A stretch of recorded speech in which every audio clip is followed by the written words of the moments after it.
باللہ من الشیطان الرجیم بسم اللہ الرحمن الرحیم الحمد للہ رب العالمین والصلاة والسلام علی محمد وآلہ الطاہرین سیما بقیت اللہ الامام المہدی فی الارضین اجل اللہ فرجہ الشریف اللہم اعنا علی تأدیت حقوقہ علیہم اللہم عجل ولیک الفرج۔ سب سے پہلے تو پروردگار کی بارگاہ میں دعا کریں گے کہ پروردگار بحق محمد و آل محمد یوسف زہرا کے ظہور میں تعجیل فرمائے، اور ہم سب کو یہ توفیق دے کہ جو مولا کے حقوق ہم سب پر واجب ہیں ہم ان حقوق کو ادا کریں اس انداز سے جس طرح مولا ہم سے چاہتے ہیں۔ ہم سب مولا امام زمان کے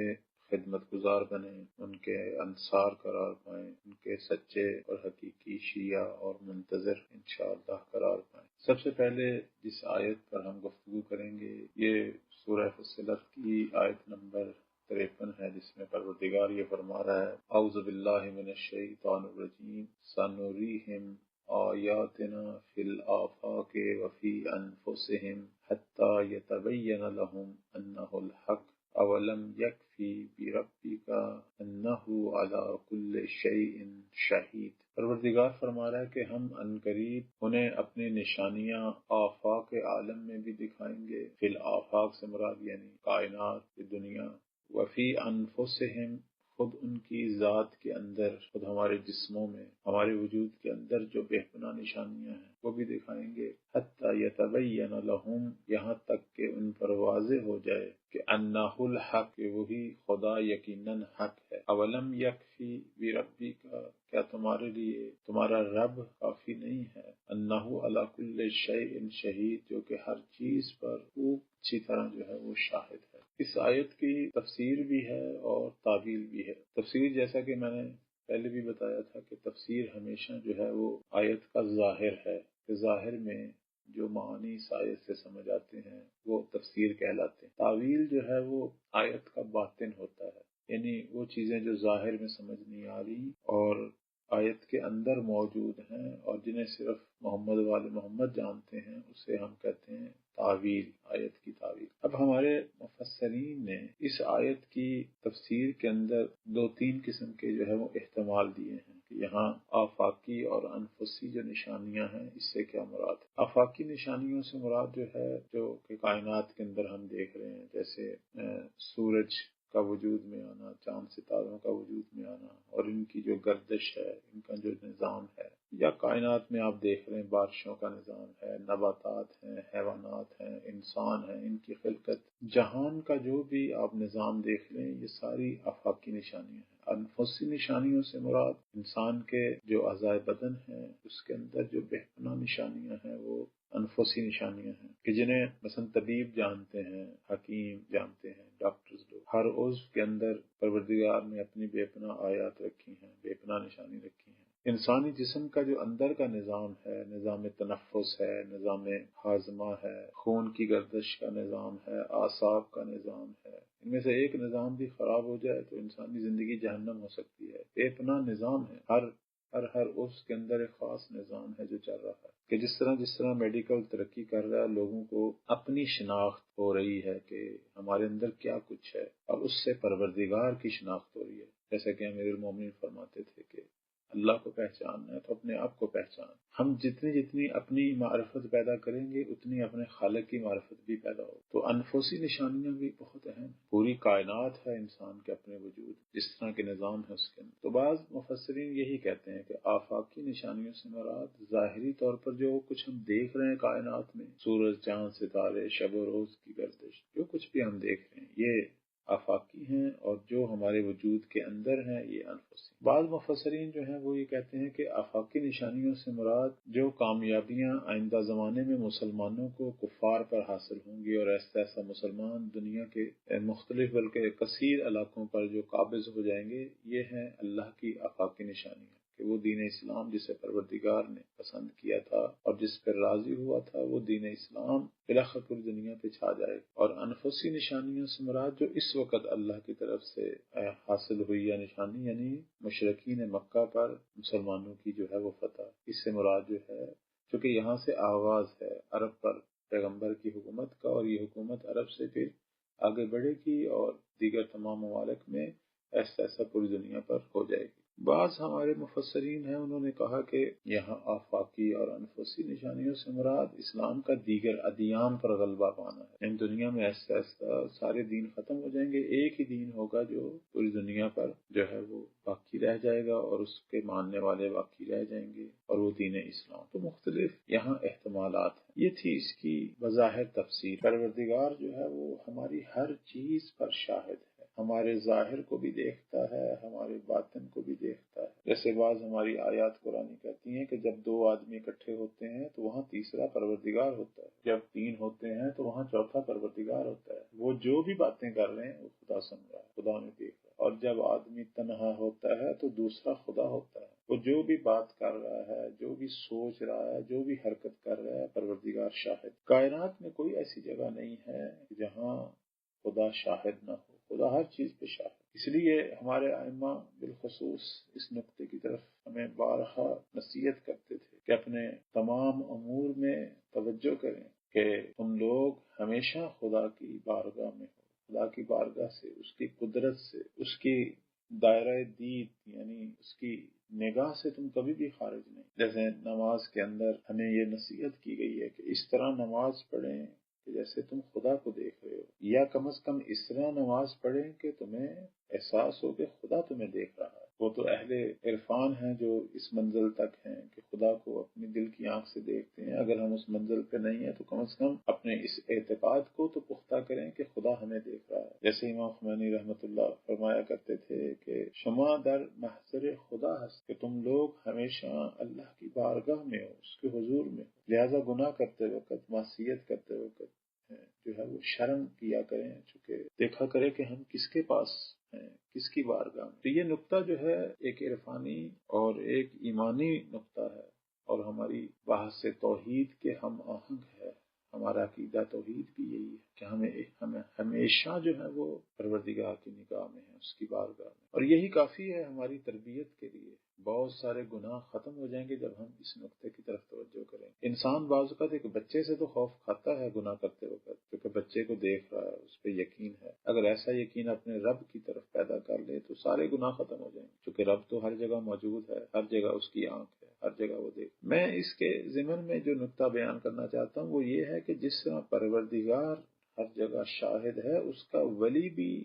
خدا کی دی ہوئی طاقت سے یہ صلاحیت رکھتا ہے کہ وہ بھی ہر جگہ شاہد ہو سکتا ہے۔ ہماری بہت ساری روایات ہیں جو یہ کہتی ہیں کہ کائنات جو ہے وہ امام کے سامنے ہتھیلی کی مانند، جیسے کسی شخص نے امیر المومنین سے سوال کیا، امام نے جواب دیا، اس نے دوبارہ سوال کیا، امام نے جواب، تو کہنے لگا کہ مولا آپ نے کبھی جواب دیتے ہوئے تھوڑا سا تفکر نہیں کیا، کبھی آپ سوچتے نہیں ہیں، فوراً فی البدیہہ جواب دیتے ہیں۔ تو معصوم نے فرمایا اے شخص یہ مجھے بتا تیرے ہاتھ کی کتنی انگلیاں ہیں؟ اس نے کہا 5۔ تو امام نے کہا تم نے کیوں نہیں سوچا، تم نے سوچ کر کیوں نہیں جواب دیا؟ کہنے لگا اس میں سوچنے کی بات نہیں ہے، ہاتھ ہمیشہ ہمارے سامنے ہوتا ہے، ہماری نگاہوں کے سامنے ہوتا ہے۔ فرمایا کائنات کے امور بھی اسی طرح ہماری نگاہوں کے سامنے ہوتے ہیں، سوچنے کی ضرورت نہیں۔ تب اماموں کے پاس یہ طاقت ہے، یہ علمی طاقت ہے، یہ روحانی صلاحیت ہے، اسی پروردگار نے دی ہے کہ وہ بھی تمام امور میں جو ہے وہ شاہد ہو سکتے ہیں اور ہوتے بھی ہیں۔ اس لیے ہم دیکھتے ہیں کہ وقت کے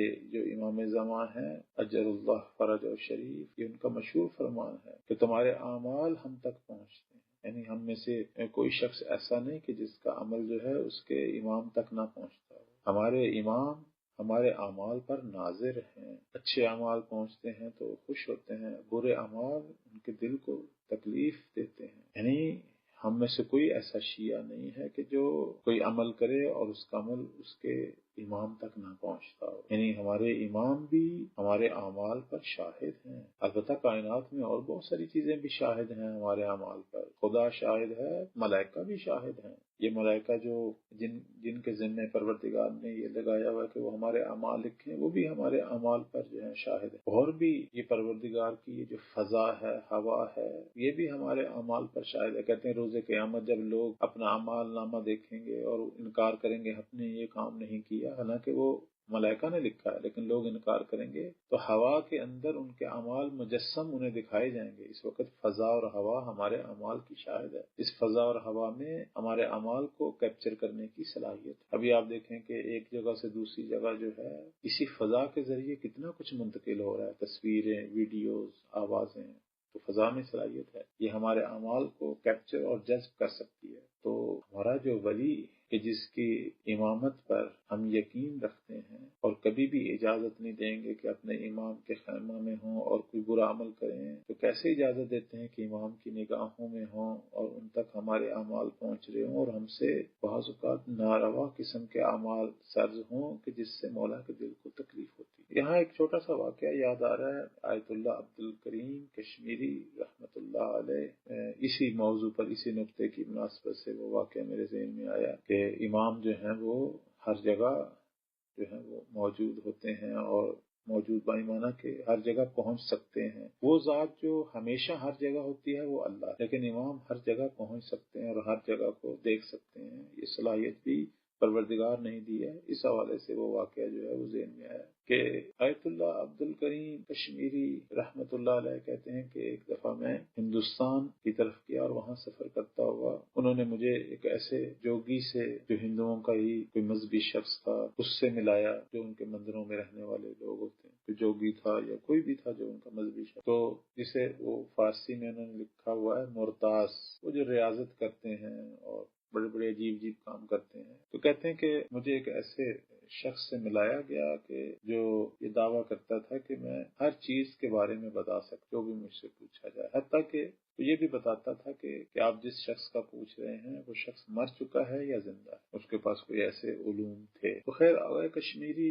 رحمت اللہ علیہ جو ہیں ان کو جب ملایا گیا اس شخص سے تو انہوں نے ویسے ہی اس سے پوچھا آیت اللہ برجردی کے بارے میں، ان کا نام لیا اور ان کی والدہ کا نام لیا، پوچھا کہ وہ کہاں ہے۔ اس شخص نے کہا کہ یہ جو ہے اس وقت قم میں ہیں اور فوت ہو چکے۔ آیت اللہ کشمیری بڑے حیران ہوئے، یعنی واقعاً اب اس شخص کے پاس یہ علم تھا، یہ علم دنیا میں موجود کہ انسان اگر چاہے تو وہ یہ علم ابھی بھی دنیا میں، اب وہ کہاں موجود ہے؟ یقیناً ہے، دنیا علم بہت وسیع ہے، اس لیے تو دیکھیں ہمارے ائمہ علیہ السلام اور بالخصوص ہمارے پیغمبر نے یہ فرمایا کہ علم حاصل کرو، خواہ تمہیں چین تک جانا پڑے، اور یہ کہا ہے کہ علم جو ہے وہ مومن کی میراث، تمام علوم جو ہیں جن سے دین اسلام کی ارتقاء اور اپنے مولا کے مشن کو آگے بڑھانے میں مدد مل سکتی ہے اور دشمنان دین پر تسلط پانے اور فتح پانے میں مدد مل سکتی ہے، وہ ہمارا حق ہے اسے حاصل کر۔ تو اب آغا کشمیری بڑے حیران ہوئے، جب اسی طرح انہوں نے کچھ اور لوگوں کے بارے میں بھی پوچھا تو وہ بتا رہا تھا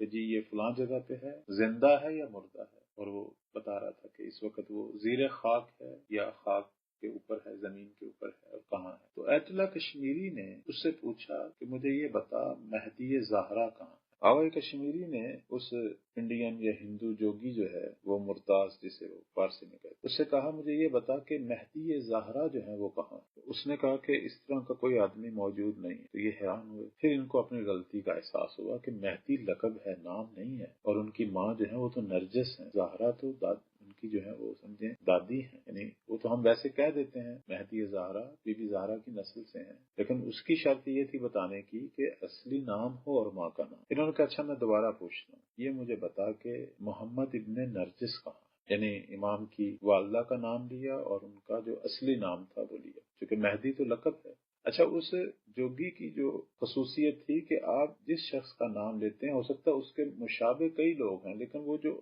جس کا آپ لے رہے ہیں وہ اس تک پہنچ جاتا تھا، یقیناً اس تک پہنچ جاتا تھا آپ کی توجہ کے مطابق۔ جب انہوں نے کہا کہ محمد جو نرجس کا بیٹا ہے وہ اس وقت کہاں، جب یہ پوچھا آغا کشمیری نے پھر رونا شروع کر، کہنے لگے کہ یہ چونکہ نقل کر رہے تھے واقعہ، کہنے لگے کہ اس جوگی کا جو ہے رنگ زرد ہو گیا اور وہ پیچھے ہٹنا شروع ہو گیا اور وحشت زدہ ہو گیا، کہنے لگا یہ کون ہے، یہ کون شخصیت ہے؟ تو آغا کشمیری نے کہا یہ ہمارے امام۔ کہنے لگا کہ یہ تو ہر جگہ پہ موجود ہے، میں جہاں جہاں جاتا ہوں یہ وہاں وہاں مجھے نظر آ رہا ہے۔ اللہ عرض خدمت یہ ہے، اس واقعے کو بتانے کا جو مقصد ہے وہ یہ ہے کہ جس طرح پروردگار ہر جگہ پہ ہمارے اعمال کا شاہد ہے، اس کا ولی جو ہے اس کی دی ہوئی طاقت سے وہ بھی ہر جگہ پہ جا سکتے ہیں، ہر جگہ پہ موجود ہو سکتا ہے۔ اس وقت وہ ہمارے پاس ہو سکتا ہے، اس وقت ہمارے پاس میری گفتگو سن رہے ہوں، آپ کو بھی، آپ کے اعمال کے بھی شاہد، ہماری خلوتوں اور جلوتوں میں وہ بھی ہوں، لہذا توجہ رکھا کریں۔ ہم سب کو یہ توجہ ہونی چاہیے کہ ہم پروردگار کی بارگاہ میں بھی ہیں اور اپنی امام کی نگاہوں سے بھی اوجل نہیں۔ تو اللہ تعالی ہم سب کو توفیق دے۔ اس آیت سے جو ہم درس لیں وہ یہ لیں کہ آج کے بعد اپنی تربیت پہ، اپنی گفتگو پہ، اپنے اعمال پہ بیشتر توجہ کریں، کیونکہ ہماری گفتگو، ہمارے اعمال جو ہیں یا مولا کے ظہور میں مدد کریں گے یا ان کے غیبت کو بڑھائیں گے، حجابات کو بڑھائیں گے، اور برے اعمال جو ہیں مومنین کے وہ حجابات کو بڑھا دیتے ہیں۔ ہماری ہر قسم کی گفتگو، مثلا امام چاہتے ہیں کہ ہم لوگ آپس میں ہمدل ہوں، ایک دوسرے سے اخلاق سے پیش آئیں، ایک دوسرے سے ایثار یعنی برداشت کریں، ایک دوسرے کو ایثار کریں، ایک دوسرے کے حق میں قربانی دیں، ایک دوسرے سے بھرپور تعاون کریں۔ لیکن اگر ہم یہ کام اچھے انداز سے کریں گے، ظہور کو قریب کر رہے ہیں مولا کی نصرت، لیکن اگر ہم یہ کام نہیں کریں گے اور اس کے برخلاف چلیں گے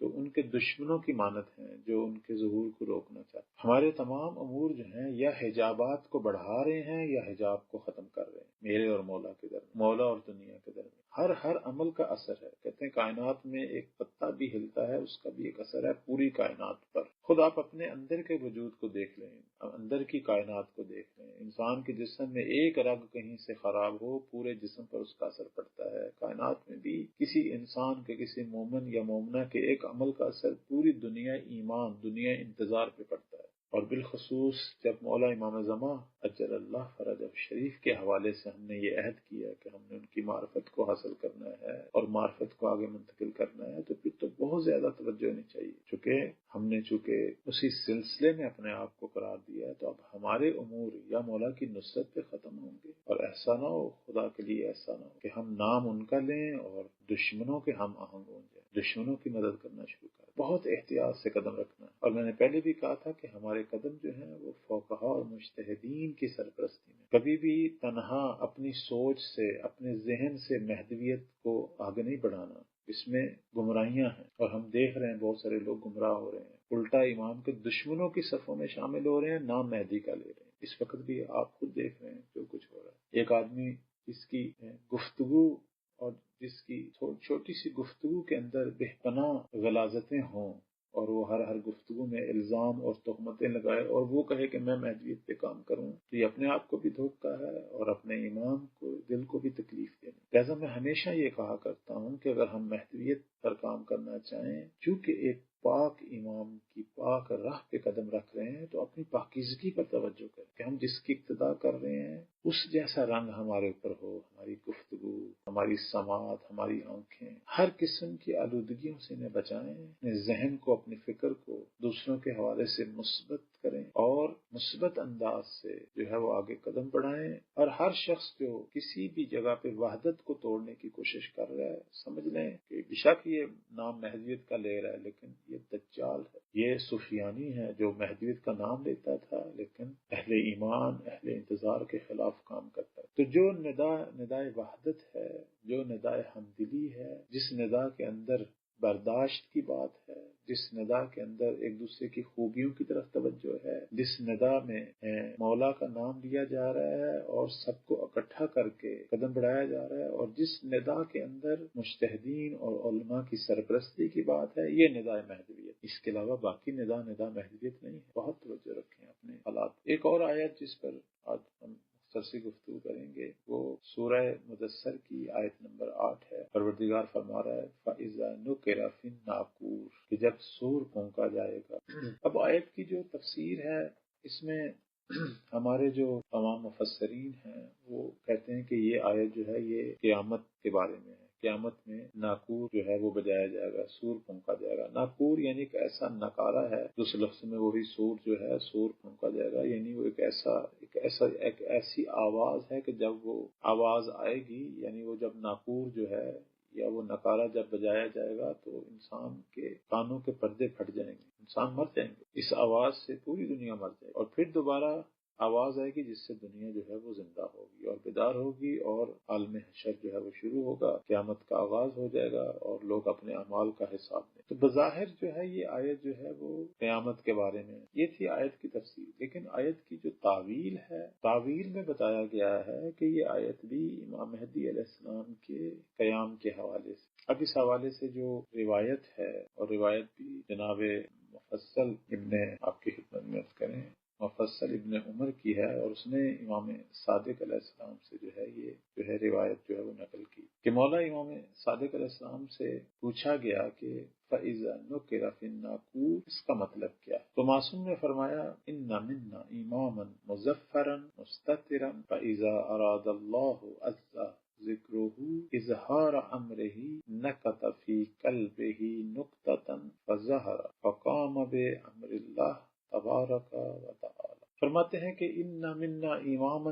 مظفرا مستترا، ہم میں سے ایک امام ہے کہ جو غالب آئے گا، جو پوری دنیا پہ چھا جائے گا، جس نے صرف فتح پانی ہے، لیکن وہ پوشیدہ ہوگا، یعنی وہ غیبت اختیار کرے گا۔ فَإِذَا أَرَادَ اللَّهُ عَزَّ ذِكْرُهُ، اور جب خدا سبحان کے جس کا ذکر بلند ہے، جب وہ ارادہ کرے گا اظہار امر ہی، اپنے امر کو ظاہر کرنے کا، یعنی مولا کے ظہور کا جب ارادہ کرے گا، نکت فی قلبہ نقطہ، وہ مولا کے دل میں ایک نقطہ پیدا کریں گے، مولا کے دل میں ایک نقطہ پیدا ہوگا، یعنی خدا کا پیغام، خدا کی وحی، الہام جو ہے وہ مولا کے دل میں پیدا ہوگا۔ فظہر، پھر مولا جو ہے وہ ظہور کریں گے، فقام بامر اللہ تبارک و تعالی، پھر وہ پروردگار جو کہ متبرک و تعالی کے جو بابرکت ذات ہے اور بلند ذات ہے، اس کے حکم سے پھر امام جو ہے وہ قیام کریں۔ تو یہاں ناقور سے مراد جو ہے خود امام زمان اجل اللہ فرج شریف، یہاں سور سے مراد سور جو پھونکا جائے گا، یعنی قیامت سے پہلے ایک سور ہے جو پوری دنیا میں پھونکا جائے گا، پوری دنیا پہ جس طرح وہ قیامت والا سور جو ہے پوری دنیا پہ چھائے گا اور تمام لوگوں پہ اثر کرے گا، تو ایک سور جو ہے، ایک ناقور جو ہے وہ امام زمان ہے کہ جو پوری دنیا پہ ظاہر ہوں گے اور پوری دنیا ان سے متاثر ہوگی، پوری دنیا پہ چھا جائیں گے، اور دنیا پر جو ہے وہ رنگ اسلام غالب آئے گا، رنگ عدالت غالب آئے گا۔ تو ظاہر میں یہ آیت جو ہے وہ قیامت کے بارے میں ہے، لیکن باطن میں اس آیت میں ناقور سے مراد وجود مقدس حضرت ولی عصر اجل اللہ فرج شریف۔ ایک اور روایت میں مولا امام صادق علیہ السلام اسی آیت کے ذیل میں فرماتے ہیں اذا نقر فی اذن القائم اذن لہ فی القیام، یعنی امام قائم کے کان میں پروردگار کہے گا، یعنی خدا کی آواز جو ہے مولا امام کے کان میں جو ہے وہ آواز پہنچے گی، اور انہیں خدا اذن دے گا قیام کا، اور امام جو ہے وہ قیام فرمائے۔ تو نکارہ جو ہوتا ہے یہ شروع میں بے آواز ہوتا ہے، پوشیدہ ہے، لیکن جب آواز دیتا ہے تو پھر پوری دنیا میں اس کی آواز۔ امام زمان ابھی ان کی آواز پوری دنیا میں نہیں پہنچ رہی، پردہ غیبت میں، جب ظاہر ہوں گے تو پوری دنیا انہیں دیکھے گی، پوری دنیا تک ان کا پیغام پہنچے گا، اور پوری دنیا میں وہ ہر جگہ پہ ان کے ناصر پہنچیں گے، اور پوری دنیا کو اپنے قبضہ قدرت میں لیں گے، اور پوری دنیا پہ عدالت جو ہے مولا کی وہ چھائے گی، اور پوری دنیا پہ وہی دین حاکم ہوگا جس دین کو امام لے کے آئے۔ اس لیے ہم دیکھتے ہیں کہ امام زمانہ کے ظہور کو ہماری روایات کے اندر قیامت صغریٰ کہا گیا ہے۔ وہ جو قیامت ہے وہ قیامت کبریٰ، یعنی ایک قیامت صغریٰ وقع ہو، پوری دنیا میں تحول پیدا ہوگا، پوری دنیا جو ہے وہ جو ایک طرف سے دوسری طرف 180 کے دائرے سے جو ہے وہ چینج ہوں گے۔ دنیا یہ وہ دنیا ہی نہیں ہوگی جو مولا امام کے زمانے میں دنیا ہم دیکھیں، اور انشاءاللہ اللہ ہم سب کو دنیا دیکھیں۔ اس زمانے میں وہ دنیا ہوگی کہ آسمانی مخلوقات زمین پر رش کریں گے۔ امام کے زمانے میں جو دنیا ہوگی زمین نور خدا سے چمکے گی۔ امام زمان کے دور میں جو دنیا ہوگی کوئی کسی پر ظلم نہیں کر سکے گا، سب لوگ آپس میں ہمدل متحد ایک دوسرے سے محبت کرنے والے ہوں۔ ایسی دنیا ہوگی جس میں بے پناہ علوم ظاہر ہوں گے، لوگ جو ہیں وہ سینکڑوں ہزاروں سال عمر کریں گے، جس میں بیماریاں مصیبتیں ختم ہو جائیں، جس میں سب لوگ جو ہیں وہ پروردگار کی عبادت کریں، جس میں ابلیس اور اس کے لشکر کا خاتمہ ہو جائے گا۔ تو بالآخر وہ دنیا جسے مولا امام زمان وجود میں لائیں، اس لیے امام کو کہا گیا ہے کہ یہ ناقور پروردگار جو قیامت سے پہلے یہ ناقور ہیں جو پوری دنیا کو متحول اور متاثر فرمائیں۔ اب اس آیت کے اندر چند ایک نقطے جو اور ہمارے لیے واضح ہو رہے ہیں، وہ ایک نقطہ جو ہے وہ یہ ہے کہ امام کا جو قیام ہے اور ان کی جو حرکت ہے وہ اللہ کے اذن کے تابع ہے۔ جب تک خدا اذن نہیں دے گا امام قیام نہیں فرمائیں گے۔ اور اس سے ہمیں جو درس مل رہا ہے وہ یہ ہے کہ جس طرح امام اپنے خالق کے تابع ہیں، ہمیں بھی اپنے امام کا تابع ہونا چاہیے، ہمیں بھی اپنے مولا کی اطاعت کرنی چاہیے۔ نظام ہدایت ایسے ہی ہے، پروردگار کا جو نظام الہی وہ ایسے ہی۔ انسان اصل میں اپنے خالق کا مطیع ہو۔ کس طرح مطیع ہوگا؟ اپنے امام کے ذریعے۔ اپنے امام کا مطیع ہے تو خالق کا مطیع ہے۔ جس طرح ہم اپنے ائمہ کو دیکھتے ہیں وہ کس طرح نماز پڑھتے تھے، کس طرح ایک ایک چھوٹی چھوٹی بات میں اللہ کے حضور کا خیال رکھتے تھے، ہر قسم کے گناہ، ہر قسم کی معصیت، ہر قسم کی خطا سے اپنے آپ کو بچاتے تھے۔ تو یہ ہمیں بتا رہے ہیں کہ کس طرح پروردگار کی اطاعت کرنی چاہیے، کس طرح جو ہے وہ عبد بننا چاہیے۔ تو یہ ہمیں سکھا رہے ہیں۔ تو جس طرح یہ اپنے تمام امور میں اپنے خالق، اپنے مولا حقیقی کے تابع ہیں، ہم بھی ان سے سیکھ کر ان کی اتباع میں اپنے خالق کے تابع۔ دوسرا جو نقطہ ہے وہ یہ ہے کہ جب تک مولا کا نکارہ یا مولا کی طرف سے یہ آواز نہیں آئے گی، یا مولا جب تک ظاہر نہیں ہوں گے حکم خدا سے، اس وقت تک یہ غیبت کبریٰ جاری رہے۔ تیسری جو چیز ہے وہ یہ ہے کہ ہم کلی طور پر اس آیت سے جو نتیجہ لیتے ہیں وہ یہ لیتے ہیں کہ ہم سب کو بطور کلی پروردگار کے ارادوں اور قوانین الہی کے تابع ہونا چاہیے، عجلت نہیں کرنی چاہیے۔ بہت سارے لوگ جو ہیں وہ کہتے ہیں کیوں ظہور نہیں ہو رہا، یہ ہو گیا دنیا میں، وہ ہو گیا وہ ہو گیا، اور بعض میں کہتے ہیں شاید یہ ساری باتیں افسانہ ہوں، شاید مہدویت ایک افسانہ ہے۔ نہیں، مہدویت قرآن سے ثابت ہے، مہدویت فرمان پیغمبر سے ثابت ہے۔ جس ہستی کے حکم سے ہم مسلمان ہیں، جس کا کلمہ پڑھتے ہیں، اسی کے حکم سے مہدویت ثابت ہے۔ اور ہر چیز جو ہے وہ اپنے ٹائم پہ اسباب و مسببات کے سسٹم سے ہر چیز جو ہے وہ اپنی جگہ پہ ہوگی۔ ہم کیوں بعض کا جلد بازی کرتے ہیں، بعض کا جلدی فیصلے کر بیٹھتے ہیں، اپنے آپ کو بھی اذیت دیتے ہیں، خود بھی گمراہ ہوتے ہیں، اور کئی لوگوں کو بھی اپنی باتوں سے گمراہ کر بیٹھتے ہیں۔ قانون جو ہے وہ یہی ہے کہ مولا کا جب بھی ظہور ہوگا وہ پروردگار کے اذن سے ہوگا، جیسے اس آیت سے ظاہر ہوگا۔ اور یہ ظہور اپنے خاص اسباب پر منحصر ہے، وہ جیسا کہ ہم نے پہلے بھی بیان کیا، اب بھی بیان کریں گے کہ جب تک انصار کی ایک خاص تعداد ظاہر نہیں ہوگی کمیت اور کیفیت کے اعتبار سے کہ جو مولا کے ہمراہی کے لیے کافی ہو، اس وقت تک امام ظہور نہیں کریں، کیونکہ اس سے پہلے ظہور کرنا کا مطلب ہے اسی طرح جس طرح 11 امام پہلے شہید ہو گئے یہ بھی شہید ہو جائیں، تو پھر دنیا اسی طرح رہے گی اور یہی ظلم کی فضا رہے گی اور یہی فاسد اور گناہوں کا ماحول رہے گا۔ تو پروردگار جو ہے اس نے اپنی حجت کو مخفی کیا ہوا ہے، اور خدا ہم سب کے اعمال پر شاہد ہے، ہمیں دیکھ رہا ہے۔ اور جب خدا دیکھے گا کہ دنیا کے اندر منتظرین، مخلصین، انصار کی ایک بہت بڑی تعداد جو تابع ہیں اپنے ولی کے اور جو عبد ہیں اپنے پروردگار کے، وہ تیار ہو چکے ہیں اور یہ کافی ہیں کہ مہدی کا ساتھ دیں اور پوری دنیا پر حکومت عدل کو قائم کریں، الہی نظام کو نافذ کریں، تو اس وقت خدا اپنی حجت کو اس میں ظہور دے گا۔ یہیں پہ اپنی گفتگو کا اختتام کرتے ہیں اور دعا کرتے ہیں کہ اللہ تعالی ہم سب کو حوصلہ کے ساتھ، تحمل کے ساتھ اور بامعرفت انداز میں اپنے مولا کا انتظار کرنے کی توفیق دے، اور ہمارے اندر آپس میں کینہ، نفرت، عداوت کو ختم کرے، آپس میں محبت، ہمدلی۔ ہم اہل انتظار، اہل ایمان، ہم جو شیعان امام زمان ہیں، ہم سب کو انشاءاللہ اسی انداز سے اپنی اجتماعی زندگی، انفرادی زندگی جو ہے وہ تشکیل دینے کی توفیق دے جس طرح مولا چاہتے ہیں۔ امام کا ایک ہی شکوہ ہے کہ تم اہل ایمان کیوں نہیں اکٹھے ہوتے، کیوں نہیں ہم دل ہوتے، دلوں سے بغض عداوتیں اور کینے کیوں نہیں نکالتے، کیوں نہیں ایک دوسرے کو امر بالمعروف کرتے، کیوں نہیں ایک دوسرے کے حق میں ایثار اور تعاون کرتے، کیوں نہیں میرے ذکر کو زندہ کرتے، کیوں نہیں میرے ظہور کے لیے کوششیں کرتے۔ اللہ تعالی ہم سب کو توفیق دے کہ یہ سارے شکوے مولا کے ہم سے دور ہوں، اور ہم ان لوگوں میں سے ہوں کہ جو حقیقتاً مولا کے منتظر ہوں اور ان کے ظہور کی کوشش کرنے والے ہوں، اور ہماری وجہ سے مولا کا ظہور ہو۔ اور اگر ہم وہ نہیں ہیں تو جو لوگ ایسا کام کریں گے ہم حد عقل ان کو وجود ملانے والے اور مولا کی خدمت گزار ہوں انشاءاللہ۔ پروردگارہ بحق محمد وآل محمد یوسف زہرا کے ظہور میں تعجیل فرما، اور ہم سب کو مولا کا سچا اور حقیقی شیعہ بننے کی توفیق عطا فرما، اور ہم سب کو ویسا شیعہ بنا جیسا ہمارے امام چاہتے ہیں۔ ہم یوسف زہرا کے قلب کی آرامش قرار پائیں، خدا نخواستہ ان کے قلب مبارک کو تکلیف دینے والے قرار نہ